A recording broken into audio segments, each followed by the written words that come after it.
And weeks to come, I'm going to continue to dive deep and tell you the truth about Kamala Harris and the far-left agenda she supports and the damage it will certainly do to America if it comes to pass.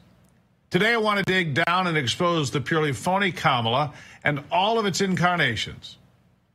Willie Brown's ex, let's start with that. Willie Brown's ex, Kamala Harris, wants to head the executive branch. This rambling, cackling race hustler wants to be commander-in-chief of the United States.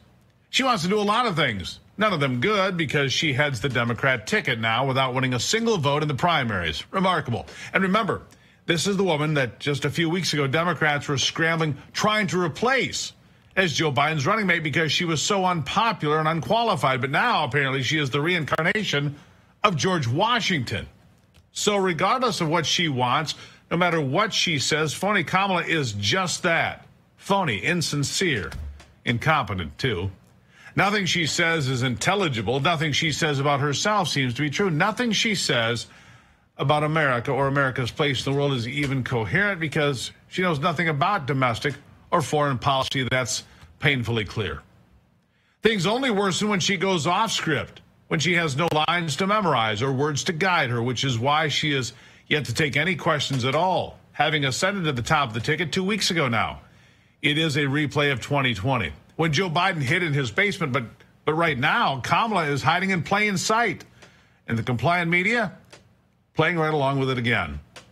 Senator Tom Cotton summed it up this way. But remember, she's only been the nominee for 2 weeks now. She hasn't answered a single question, not one single question by the media, Ed. She's only had one single unscripted moment Thursday night at Andrews Air Force Base, welcoming those hostages back. And she served up the kind of incomprehensible word salad for which she's become famous.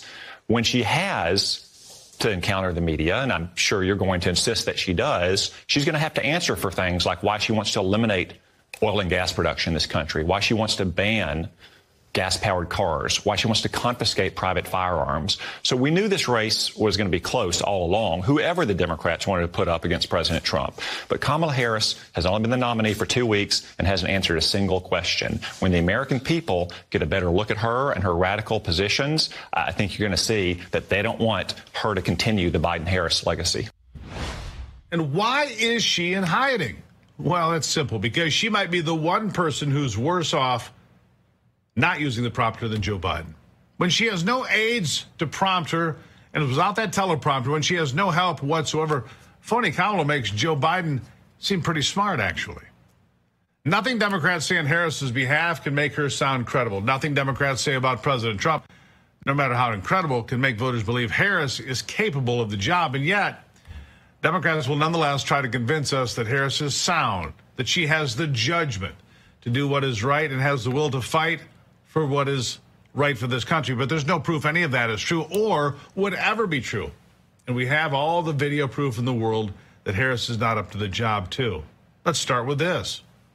I think it's very important, as you have heard from so many incredible leaders, for us at every moment in time, and certainly this one, to see the moment in time in which we exist and are present, and to be able to contextualize it, to understand where we exist in the history and in the moment as it relates not only to the past, but the future. Yeah, remarkable. Normally, politicians are good at talking about nothing but making it sound like something. She's not even good at that. No one should even try to convince us that Kamala Harris is worthy of the job of being president. No one, after all, believes the White House should be a career center for Democrats, or rather, anyone who's not a Democrat believes Harris should be in the White House, because the presidency does not exist to serve people who are otherwise unemployable. The Oval Office is not WeWork for unemployable Democrats. Democrats know this, too, because this is not Harris's first unsuccessful run for the presidency. She ran a miserable campaign in 2020, didn't get a single caucus or primary. She pulled out before she could even be thrown out. She quit before making it to Iowa. She quit in 2019. She ran away in spite of her attempt to sound like Abraham Lincoln. Her three-word campaign slogan, "For the people," was not enough to fool even some of the people into voting for her. No one was fooled when Harris announced her candidacy January 21st, 2019. using Martin Luther King Day as a photo op. She went on Good Morning America and played up the entire African-American message. The act was, well, it was an insult to the memory of Dr. King, who was shot and killed, who was murdered in the name of freedom in this country because of the color of his skin. The act was also an insult to the content of this nation's character. By treating race basically as a fashion accessory, Kamala Harris has and does insult all races. She reveals herself to be both ignorant and completely superficial, and there was a time when an African-American host on CNN made the case that Kamala Harris may not be African-American at all. Here's Don Lemon.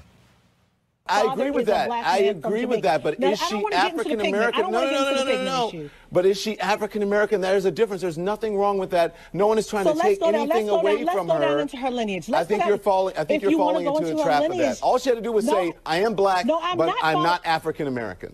That's it. Don, I'm not falling in a trap. I'm not falling in. Let me finish. Hold on. I'm not falling into a trap by that. When she goes down her lineage, many Africans landed in Jamaica and all these other Caribbean islands. So she could indeed Jamaica's be not America. African American mixed with other races. But she is Jamaica's not America. But she is a black woman. She was Jamaica born did not here. Come out of Jim Crow. Okay, well I'm let's go into Ted Cruz. Ted Cruz was born in Canada. I'm not talking about Ted Cruz. His father This is was not Cuban. about Ted Cruz. You're changing the subject. But you know what? We cannot. It was hypocrisy. I'm not changing the subject. Yes, you are changing the subject. She's a black woman. I don't know what you want. Cruz. Okay. Lovely, isn't it? Are we to believe she has changed for the better since then, that she is conversant in the history of the civil rights movement or fluent in the language of natural rights? Come on. Are we to believe she no longer panders to blacks or plays the race card when it's convenient and politically expedient? Are we to believe she no longer panders to the worst among us when she sounds no different than before? And why is everyone so angry about the DEI comments these days? Seriously, listen to this. In fact, there's some reporting from Axios this morning that suggests Joe Biden is down to 2, Kamala Harris and Susan Rice. But in your piece, you write, don't forget about Elizabeth Warren. Do you think she's still in this conversation?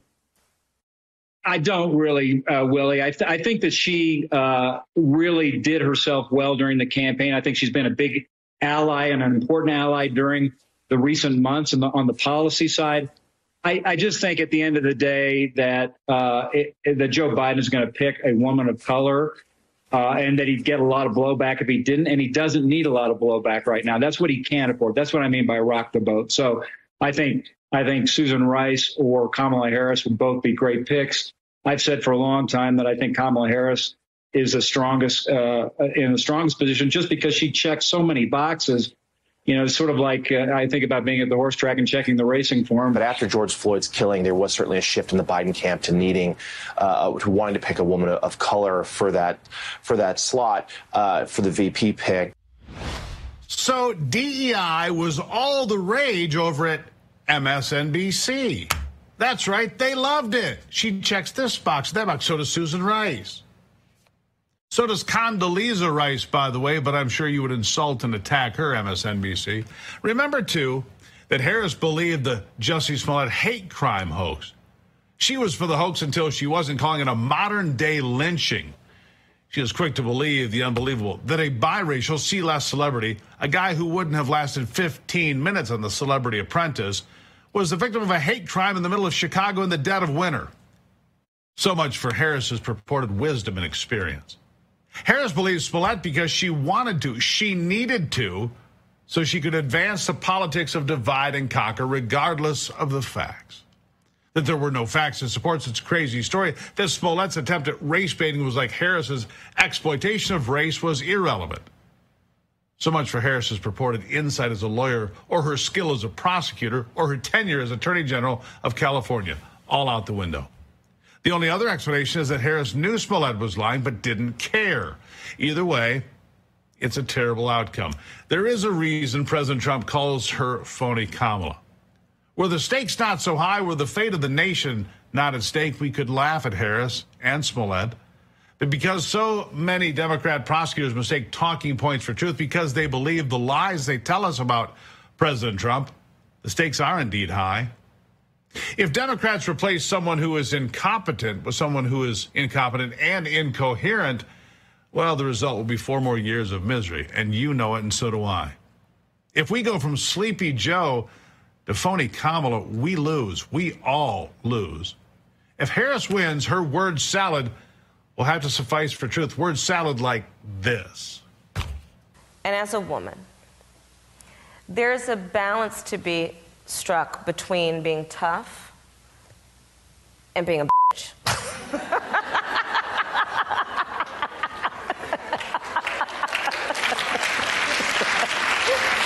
Turn that off.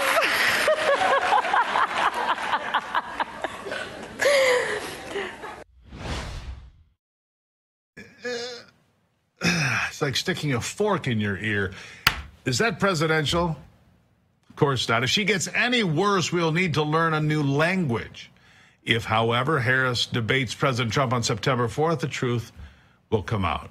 The debate was scheduled before Biden collapsed, before he lost the last debate and was forced out of the race in a Democratic coup. If Harris has the decency to go on Fox News and debate President Trump, well, the phonies of her campaign will be revealed, I believe. Because leadership requires the ability to communicate with people, we expect presidents to be good communicators. Because we know a great president must also be a great communicator, we know why we support President Trump. In turn, we know Kamala Harris does not have what it takes to lead. She does not have what it takes to be president of anything, the Garden Club. Least of all, president of the United States. She is unqualified to be the leader of the free world because she does not communicate in any known language, because she speaks continuously without saying much at all. We know Kamala Harris is not a leader. She is not presidential timber, as they say. We refuse to pretend phony Kamala is the best politician in the Democrat Party. Last time she ran, she didn't even make the top 10. We refuse to believe she is the heir to Roosevelt or Truman or Kennedy or even Joe Biden. We especially refuse to believe she speaks well about much of anything. She's not an orator. She is no Obama. Michelle Obama, that is. And she's not Barack Obama either, because she shows no interest in the power of words or the principles of rhetoric. She shows no interest in democracy because she has no interest in winning her party's nomination on her own, but rather just having it donated by party bosses.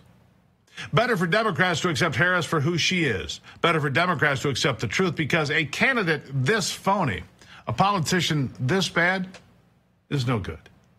Better for the truth to prevail, because phony Kamala is like Sleepy Joe Biden, an embarrassment, a dangerous embarrassment. But right now, she's winning. Yes, that's how dangerous this lie has become. She's winning in the polls today. A brand new prediction from some pollsters say if the election were today, Kamala Harris would win. And that, my friends, is truly dangerous.